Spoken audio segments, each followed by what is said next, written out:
Hi, millionaires. Thank you guys so much for tuning in and welcoming me back.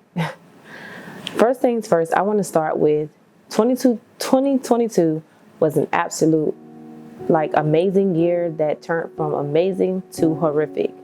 I experienced something that I never in life thought I would experience. First things first, on April 2nd, 2022, I married my best friend. That was our 5th year anniversary date, and that was the date that we chose for our wedding day. So of course we're excited, everything is well. I remember back in January of 2022, I asked God to humble me because I felt like I was making money. I mean, thousands and thousands, $10,000+ a month. Some months $15,000, $20,000, and I just felt like, I had started chasing money, to be honest. It wasn't about the mission anymore. I started chasing money. So I asked God to humble me, not knowing what humble meant. I also asked God to strengthen my faith. I asked him to help me to trust him the first time and not after, or when I feel like it. I want to start trusting God immediately and not after the pain or after, I get over what I'm getting over. I also asked God to help me to find my purpose again, help me to transform lives again. I mean, that's just the tip of the iceberg. But those were the most important things that I had prayed for last year. So it was one of those things where it's like, okay, God, whatever it is, however you do it, do it. We went on our honeymoon April 7th to April 10th, and then we came back. Around April 29th, 2022, I realized my period was late and I ended up being pregnant. Now you guys can stop wondering, guessing, and all that stuff. Yes, I ended up pregnant. Unexpected blessing. I mean, when I tell you unexpected, I mean unexpected. We had no hiccups, no nothing. I even asked my OBGYN, was pre-com babies real? Because I absolutely could not believe it. And however, I ended up pregnant, and immediately I was okay, but around week 7, I was extremely sick. I did have hyperemesis with my daughter, so it wasn't really shocking to me. I ended up being sick, and it was what it was. I ended up getting gravely sick. So like I said, of course, now I'm diagnosed with hyperemesis again. I got so sick to the point where I could no longer care for myself, my daughter. I could not get out of bed. I literally was shriveling. Within maybe 2-3 weeks, I had lost 25 pounds. I could barely eat. And when I did eat, if it was just a little bit, I was throwing up. It was very bad. I could not drink water. I never in my life missed water so much. I couldn't drink water. I couldn't drink anything. I ended up eventually falling in love with the iced sparkling water drinks.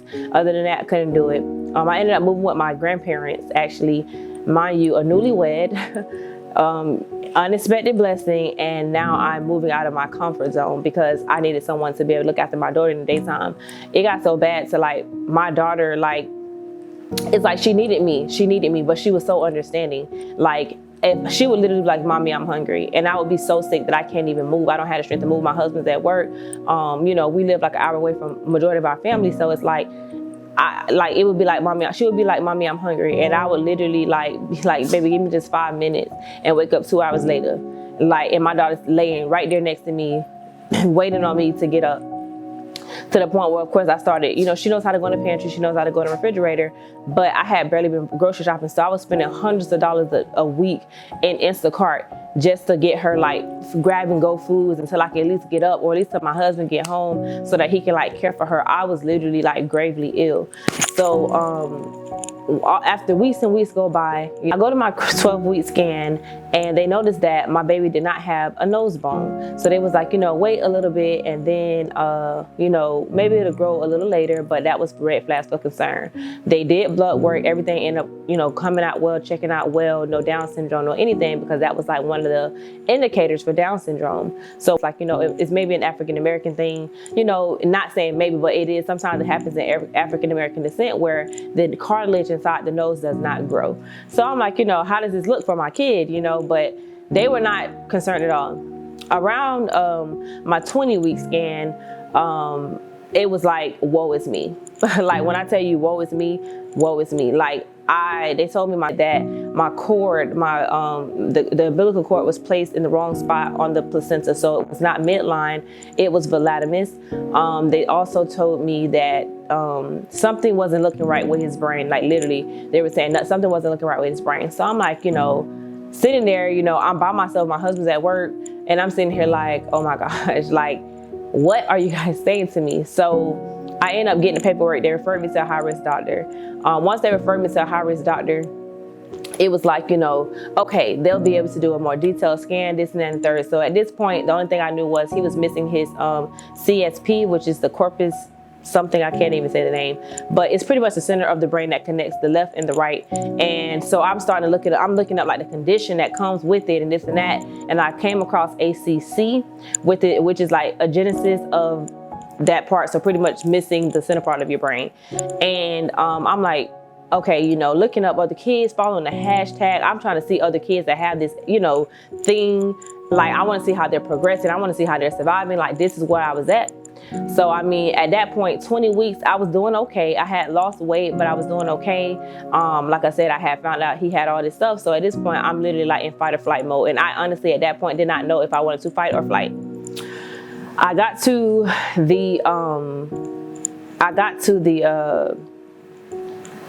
high-risk doctor. They did an ultrasound, and they came back and told me that, they asked me like, what did your other doctor say? And I'm like, they said that, that my baby had this and that and third. Also, mind you, I had, in the beginning of my pregnancy, I decided I wanted something finally private to myself. I wanted to pop back out with my son. I literally was recording content, pregnant, like all this stuff. I just wanted something to myself because I had never had anything to myself. So I wanted to kind of like keep that off social media, and that's exactly what I did, not knowing that what was gonna come. Or what was gonna go, however it was gonna go. I didn't care. It was in the beginning when I found out I was pregnant, that's what it was.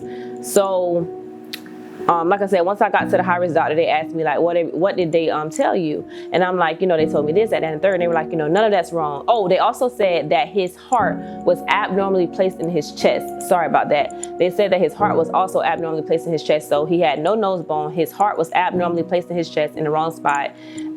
Something was wrong with his brain. His cord was not, it was Hyperemesis. It was not on the right spot. All of that was going on, So he told me like none of that was true. He actually has no issues, no nothing. But they told me that we were not in the clear. At that time, they told me, okay, your baby has something called CDH, which stands for Congenital Diaphragmatic Hernia, where there is a hole in the diaphragm, and your baby has it on the right side of the chest. So therefore, organs are inside of the chest. Well, at that time, it was the liver that was in the chest, and gallbladder, and and something else.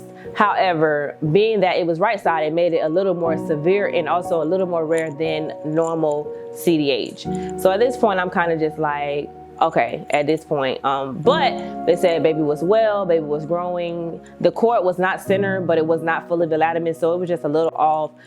Baby was growing perfectly fine. Also at this time, and actually I had a gender reveal around 14 weeks. That's when I found out that my baby was a boy. So at that time, I'm like, okay, boom, I got my son, I got my girl, I am done. So finding all this stuff was going on with my son, I'm just like, God, like, what did I do? Not going to lie, like at that time, I felt like, okay, this is God humbling me. Like I asked God to humble me. Business was getting very, very slow for me. My health was declining. Like there was nothing I can do. And I just felt like, okay, that's humble. I'm humbled now. Like I'm just ready to get out of this whirlwind of bad news. And then it was like, with my son's CDH diagnosis, it was something I could not pivot from. Like when it comes down to finances, like I have hundreds of thousands of dollars of credit. So it's like I could always pivot to credit when it came down to finances. When it came down to my health and I was extremely sick, it was like, okay, I can just take Zofran and I won't be sick no more. But with my son's CDH diagnosis, like there's nothing I can do. Literally, I can't pivot from it. I can't rush this pregnancy. I'm only like 21 weeks when I found out, about his diagnosis. I literally have to, I have to be a little bit more humble about the situation. And not only that, I have to trust God. It was not just, faith it till you make it. Like, no, it was like, trust God all the way or not at all. Because in this moment, it was like, I found myself praying, asking God for, miracle signs and wonders, like asking God for a miracle, even when it came down to my son's diagnosis. I remember, after getting his diagnosis and everything, and after the doctor asking me, like, should we continue to care for him if we find something's wrong with his brain?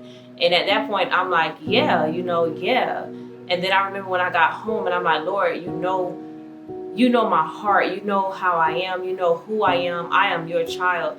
Like I'm like, Lord, if I love my son, I want him here. No matter how disconnected I was in the beginning of my pregnancy, after his diagnosis, it was just like, you know what, it's all about him. It's all about my kids. It's all about whatever is best for them. It's like I literally put myself aside. So it's like, I don't want to be selfish. If he's going to have a bad quality of life, then don't let him suffer, God. Like, don't let him suffer. That was my main thing. Like, I did not want my son to suffer. So I'm praying. And as I'm praying, it's like he was getting better and better. Like, that's when things began to change and things began to look up for him. And that's when things started to look terrible for me. It was literally a big flop. Like, I went 360 that way, he went like 180 in a positive direction.